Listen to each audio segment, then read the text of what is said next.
say she's a long-time lover, but all of this loving it will never expire. From the 1st of January, the month of December, girl, I'm your #1 permanent lover, girl. Loving it will never expire. Hi guys, yes, I'm back with another video. My name is Dinky, Dinky the Dinkinator, the mover and the shaker, the vibe creator, terminator, master of distraction. And Bona, this is Dinkybliss Loudness. On today's video, we're simply gonna talk about Orania and Biafra. Yes, I said it. Biafra, Orania and Biafra. Ooh. Are there similarities between two places? And why do I believe that there's similarities between the two places? But anyways, at the end of the day, it's good to learn. Like when I found out, can you imagine that I've been in South Africa since I was born? I've been South African and yet it never changed. But now, I only then recently found out that there's a place called Orania. I was like, okay, so which part of Orania is Orania within the country? I was like, what do they do? Like majority of people who lives there, what is it all about? First of all, in South Africa, we have 11 official languages, 10 different, like I would say vernacular. Then the 11th one makes it English, apart from sign language, which makes it 12 official languages. But we have 11 official languages in South Africa, and all these languages are based on tribes. So meaning that you've got Afrikaners, you've got Vendas, you've got Tswanas, Zulus, Xhosas, Ndebeles, Siswati, and the list is on and on and on. Bapedi, Botswana. If I'm repeating myself, I'm sorry. But at the end of the day, I did not write this thing down. It was just something that is in my mind. And I was like, you know what? I need to talk about this. They're like, hello, Orania. Hello, Biafra. What is going on? No. So now, basically, you know that South Africa has been through a lot within the apartheid era, and all of that changed in 1994. I don't even think that everything changed. I just feel like the law changed, but the attitude within the people hasn't changed, because we still face a lot of racism. We still face a whole lot of hate, and things are still going on, but it's not as bad as it was back in the days when you mention Nelson Mandela's name, you'd go straight to jail. Now you have freedom of expression, freedom of doing whatever that you feel like, because ANC has taken over. But on that note, did you know that there are a group of Afrikaner people who are like, we are never gonna listen to that, we are never gonna be mixed with black people? Who are these black people? We can never and cannot abide by the rules, you know? So they were like, no. We have to go and make our own little thing whereby our culture, our language is still embraced and is not overpowered by another. It's not overpowered, rather, by another culture or another race or something like that. First of all, they are in South Africa. They don't declare themselves as another country. No, it's a town, but they have their own currency, number one. They have their flag, they have their national anthem, and it is only white people who live there, right? Now, isn't that shocking? It is shocking, because most of the people, I tell you that if you go around, if I would go to town right now and ask everybody holding a mic, like, do you know there's a place called Orania? It will be zilch, nada, I don't know anything. Now, Biafra. Right. When I knew that there was Biafra was a long time ago, that there was a country called Biafra that was in Nigeria, within Nigeria, and it's a country that belongs to the Igbo tribe, right? And I stand to be corrected. I stand to be corrected 100%. I am learning here. I'm not educating, but I'm just sharing like the things that I found out. Biafra was a country, I think it existed for 3 years. Am I right? Like what? Okay, I don't know my story, but I think it existed, like it ended in 1970. They had their own national anthem. They had their own currency. They had everything like as a different country of its own. And then it had to end because like the Nigerian government just merged everything and Nigeria was one. Right?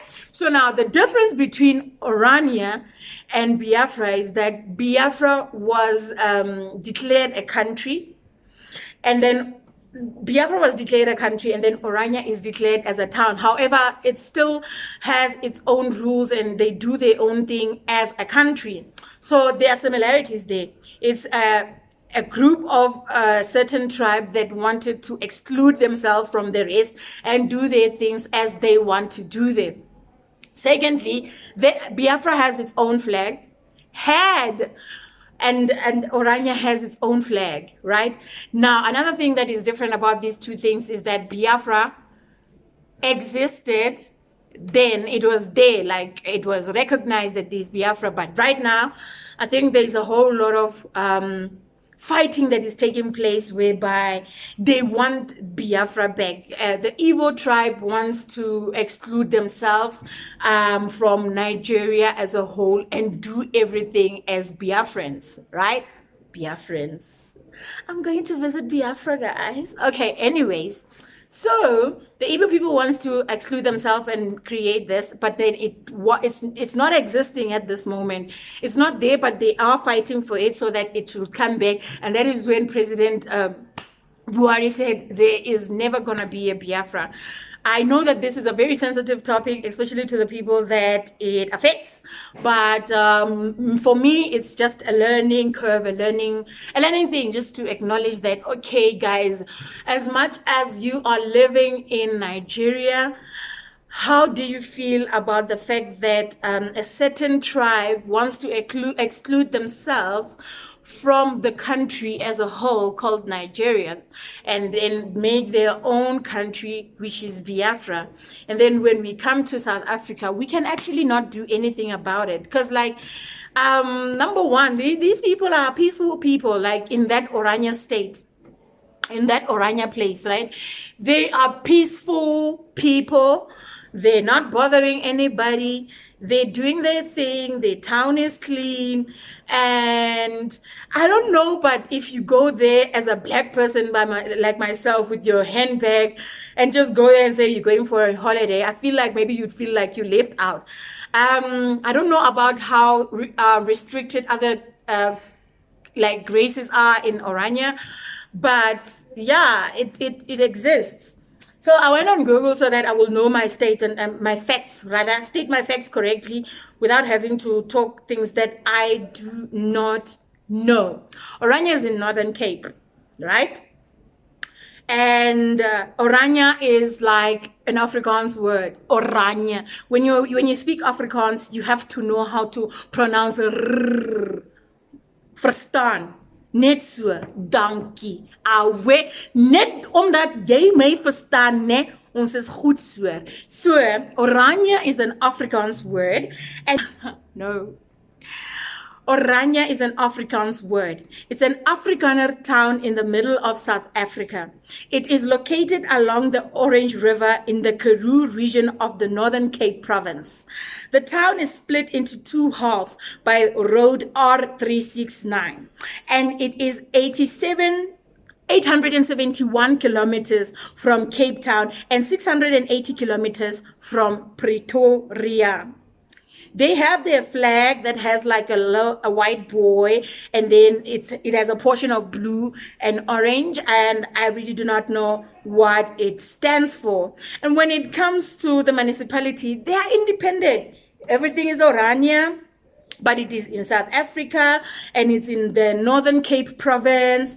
And the total of people that are living there is like 97.20% of the people living in Orania are Afrikaans white people, and the colored people are like 1.90% who are living in Orania. But you know that colored people also speak Afrikaans, so they also embrace the same culture as the Afrikaners. And when it comes to us, the darkies, like the black ones, ne, it's only 0.92, which is highly unlikely. I doubt there's a black person who has sense in their brains who would just pack their bags from any other state and go and live in Orania. You would feel like you're an outcast. Hey, yeah, oh, oh. Do you know outcast? Hey, that's how you would feel actually. Why would you want to pack your back and go to a place whereby people are speaking different languages and they're embracing their culture. And when you are there thinking of umboti is a traditional beer that black people drink normally when they have like traditional rituals or whatever. Is it rituals? But anyways, traditional something, you know, when we are playing with our drums like that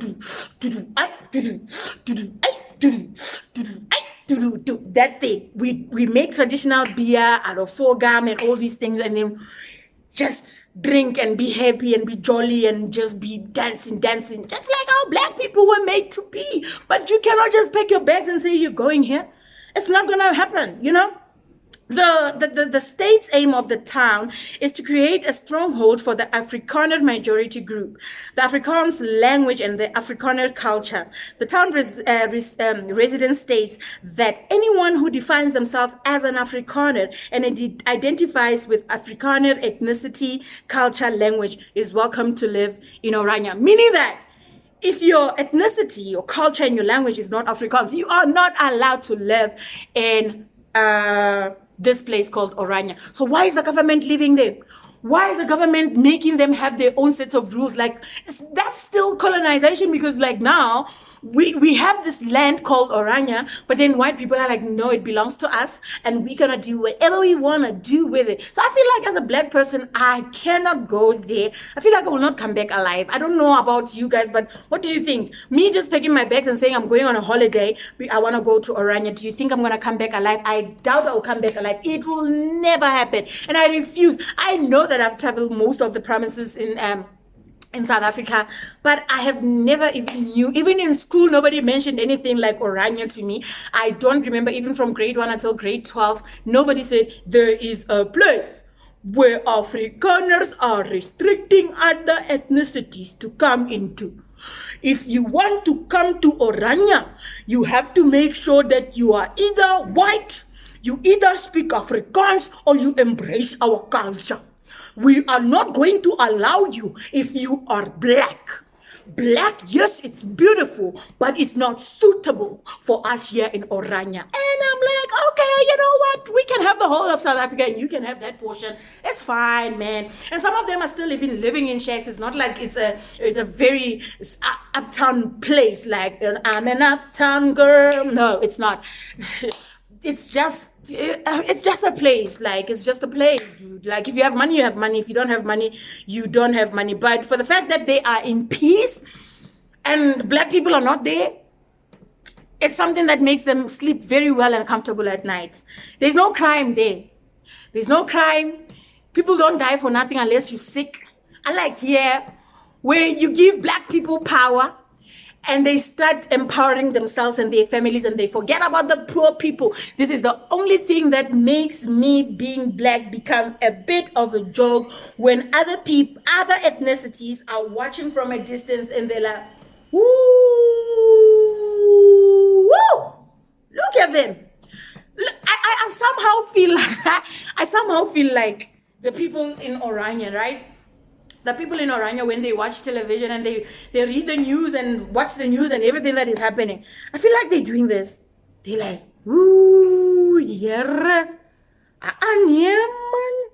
how come, how dare, what in the flying fish is happening there? Look at him. He just stole, oh my God. So South African Airways is bankrupt.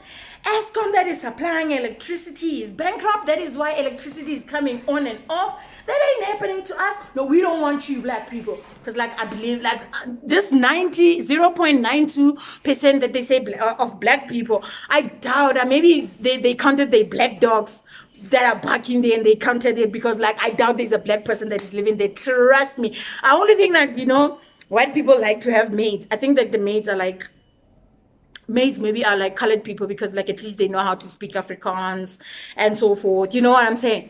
But I doubt that Daki's there. I know. Now, speaking of Biafra, Biafra is a country that the Igbo people are still fighting for. They're like, no, bring it back. We cannot do this anymore. Because you know what? When everything bad that happens, everybody just says Nigerians. We don't want to be part of that. They're like, no. I want to tell people when I walk in the street that, hi, My name is Ezenyoko. My name is Ezunyoko, and I'm a Biafran. You know? So the other people are not buying it. I feel like the other tribes are not buying it. They're like, hey, there's no gonna be anything called the Republic of Biafra. It has been, it's like, you've been there, done that, got the t-shirt, sold the t-shirt, and it's never gonna reform again. But then, I can see at the debates when it comes to one man that I went to his live, who is fighting very, very, very, very powerfully for Biafra. Mnandi Kanu, ne? He's Mnandi Kanu. He speaks very eloquent, very smart, old man, I would say, but fresh up here. He speaks facts. He's throwing facts. He's like, yay, throwing them. But I feel like this is a fight that is gonna ongo until maybe like further steps are taken away. Because like for it to even not even take place, when it stopped, there are children who died because like food was no longer given anymore. You know, and people had to like now travel out. The Igbo people had to travel out. They left their houses because it was like hard. It was, people starved and people died because like now they were forcefully forced to make Biafra be part of Nigeria, and they were not buying it at that time. And a lot of things happened to them to an extent that most of them went, and then when they come back, you know, when you go for like 6 months, you go to another state, and when you come back, you find that your house, there's new furniture, somebody's occupying the place, and then they're like, it is what it is. You left, now left, I go take. You left because you wanted to leave, but people needed houses, so they opened the house, I tell them to come in, and they lived in it. You're not gonna come here and claim up. So it will be nice. It will be nice, but I don't want to get too much into it because it's like a fresh thing that is happening in Nigeria right now. And I feel like this subject is very sensitive towards people who are not Igbos, and also the Biafrans, the Igbo people. It's something that is a very touchy subject, and you need to know your facts straight before you start talking about the place. It's not gonna happen. So I don't want to put myself in that position whereby now I'm like I'm anti-Nigerian, I'm now Biafran, or I'm now Biafran. It's the same. Orania is just a state. It's a state here in South Africa that exists where white people live in it. And Biafra is a country that wants to come back where Igbo people will be part of, and yeah, they will be called Biafrans because it's like now they want to shy away from being called Nigerians because, hey, okay, because at the end of the day, my take is one day I will go to Orania, one day, and I will go there and I will tell you how it's like, and I will film there. And I'm sure that I would get arrested if I film. I feel like they're so secretive, they don't even want people to come there. But who am I? Because I'm so black, it's not even, so I'm navy blue black, like how Trevor Noah said it. When they see me, they just see a spit of his tooth, they see a Sioux show. They see somebody so black, they can't even afford to pay attention, like, hello. But anyway, I wanted to tell you guys that we had a lot of delays as far as traveling.